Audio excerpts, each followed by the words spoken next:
Et je l'annonçais en titre, la Direction générale de la comptabilité publique et du Trésor va lancer demain lundi une plateforme digitale de paiement des dépenses publiques. Le projet est appelé Saint-Trésor. Et pour nous aider tous à comprendre les avantages de ces services digitaux, nous recevons dans ce 20h Ndeye Aram Fall Sall, directrice de l'informatique à la Direction générale de la comptabilité publique et du Trésor. Bonsoir et bienvenue. Bonsoir Adama, merci, bonsoir. Merci. Alors, comment expliquez-vous aux usagers cette solution numérique, cette solution de paiement numérique Saint-Trésor?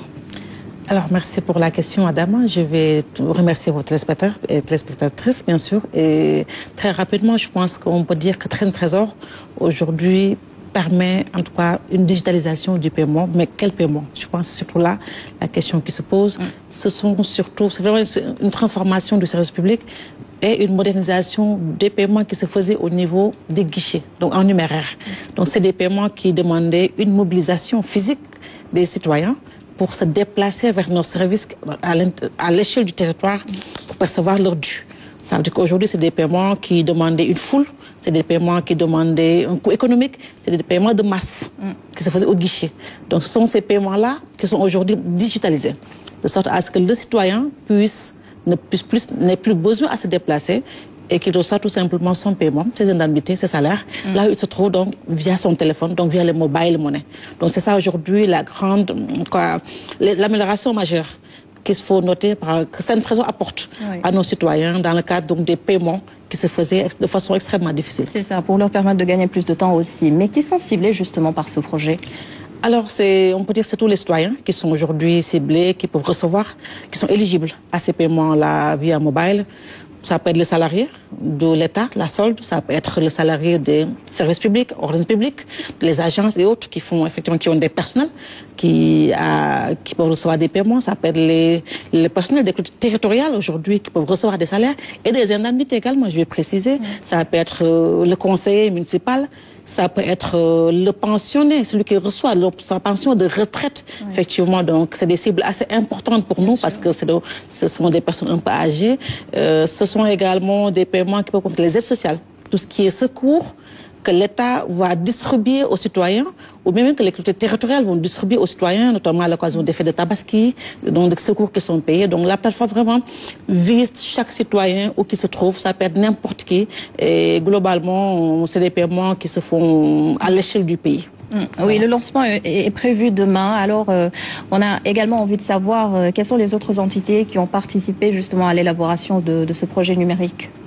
Alors, vous me permettrez d'ailleurs à ce niveau de remercier les partenaires qui nous ont accompagnés dans cette phase pilote. Il faut signaler que depuis 2 mois, la plateforme, effectivement, paye par mobile, donc les citoyens. Donc c'est le lancement officiel qui est prévu demain. C'est le lancement qui est prévu. Vous avez sans doute eu des premiers résultats. Absolument, effectivement. Donc des résultats qui nous permettent de considérer la plateforme répond aux attentes des citoyens en termes de simplicité, en termes de sécurité, en termes de proximité, en termes de facilitation.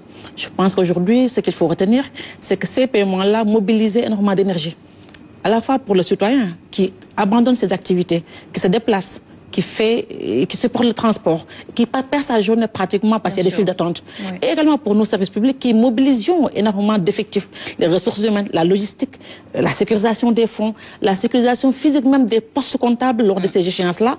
Donc effectivement, je pense que ces paiements-là nous apportent à nous tous des avantages, mais surtout il y a, je pense, un impact réel sur l'économie du pays. C'est ça. Qu'est-ce que vous considérez aujourd'hui comme vos principaux challenges? Tout à l'heure, vous avez dit que le projet cible tout le monde, et on sait également qu'il y a toujours des Sénégalais qui ne font pas forcément, qui n'utilisent pas forcément les solutions technologiques, hein? Parfaitement. Alors là, avant de répondre justement à cette question, je reviens juste sur la question sur les partenaires. Oui. Alors, c'est parce qu'aujourd'hui, nous avons pu travailler avec beaucoup de services. Les services de l'État, les services publics, les services parapublics. Nous avons pu travailler avec le Fonds de solidarité nationale qui a pu utiliser la plateforme pour apporter des soutiens aux citoyens. Nous avons pu travailler avec des services comme... nous avons payé les salaires de Khéindaouni dans la plateforme. Nous avons pu payer les secours de Tabaski, de toute la ville de la région de Dakar via la plateforme. Et surtout, c'est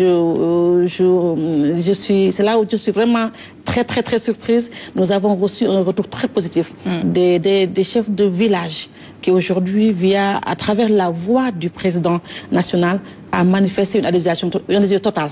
Je pense que ça nous rassure, ça nous montre qu'aujourd'hui, les citoyens sont prêts au changement et que les citoyens exigent la modernité et que nous avons, nous, intérêt à accélérer, notamment conformément, bien sûr, aux exigences du New Deal technologique, des orientations du chef de l'État pour une transformation du service public, une accélération aujourd'hui de la modernisation des services et une facilitation. Je pense qu'également sur ce plan-là, nous avons une satisfaction, en tout cas, un retour positif des citoyens et j'espère que cela permettra aux autres services qui sont pas encore qui n'étaient pas dans la phase pilote, de nous rejoindre avec que tous les citoyens puissent bénéficier de ce service-là qui en réalité facilite la vie à nos concitoyens. C'est ça. Alors pour terminer, Ndeye Aram Fall Sall, dites-nous votre regard sur cette tendance de digitalisation de l'administration sénégalaise. Alors moi, je dirais que je suis très optimiste.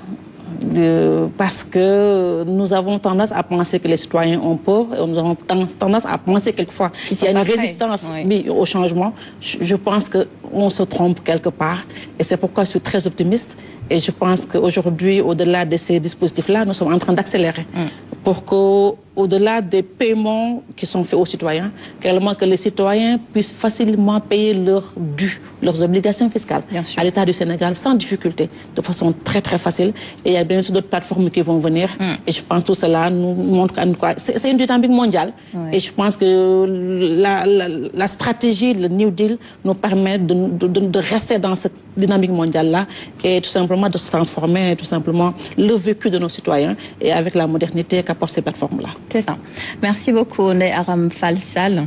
Je rappelle que vous êtes la directrice de l'informatique à la Direction générale de la comptabilité publique et du Trésor. Merci d'avoir été avec nous ce soir. C'est moi qui vous remercie.